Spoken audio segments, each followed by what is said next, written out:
Hello, Minister. Can you introduce yourself to Albertans and share with us what steps have been taken to improve safety, tackle social problems, and fight crimes in Alberta? I am Mike Ellis. I'm the Deputy Premier. I'm also the Minister of Public Safety and Emergency Services. As many of you know, the overall vision I have for this province when it comes to law enforcement is that we are no longer going to be seen as an arm of the state, but instead an extension and reflection of the community that we serve. And we're starting to see that play out. We're seeing that play out with the interactions that we're seeing between law enforcement, both Edmonton and Calgary.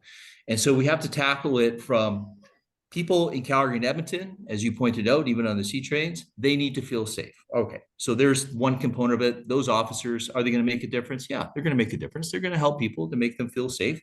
And of course, the expectation is if they're dealing somebody or if they're seeing somebody who's committing a crime, my expectation would be they deal with it appropriately. If they're seeing somebody who's in some sort of social distress, as an example, well, again, not an arm of the state, but an extension of the community. I expect them to deal with that appropriately. And we've made sure that we provided all those officers the tools to help guide people into those necessary resources. This is why we've created 10,000 spaces. This is why we eliminated all user fees when it comes to getting addiction support, as an example. This is why we created the virtual opioid dependency program, which gives you evidence-based medication treatment on demand. Nowhere else in the world offers treatment on demand. This is why we created so many paths and avenues to get people that they help that they need. The 211 system, as an example. Counseling Alberta for people that are facing some mental health concerns. Is there more work that needs to be done? Yeah, there is more work that needs to be done.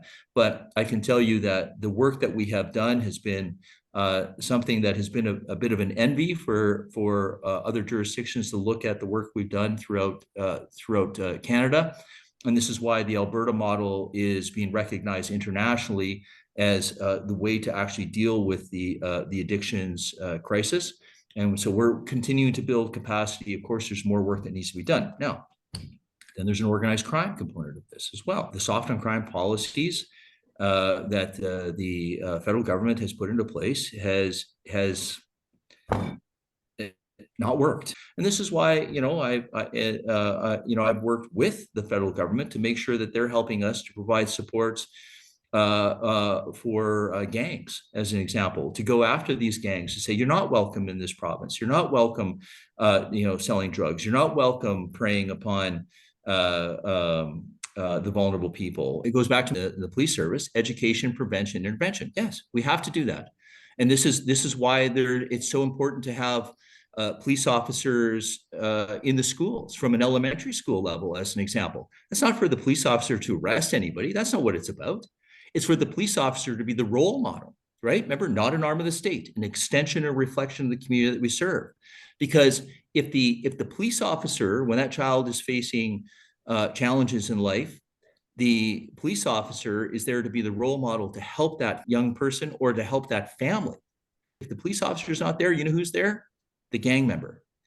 And the gang member is going to take that individual and groom that individual into a life of thinking that it's cool, and it's not cool. You either end up in jail or you end up dead. That's what usually happens in a life of being part of a gang.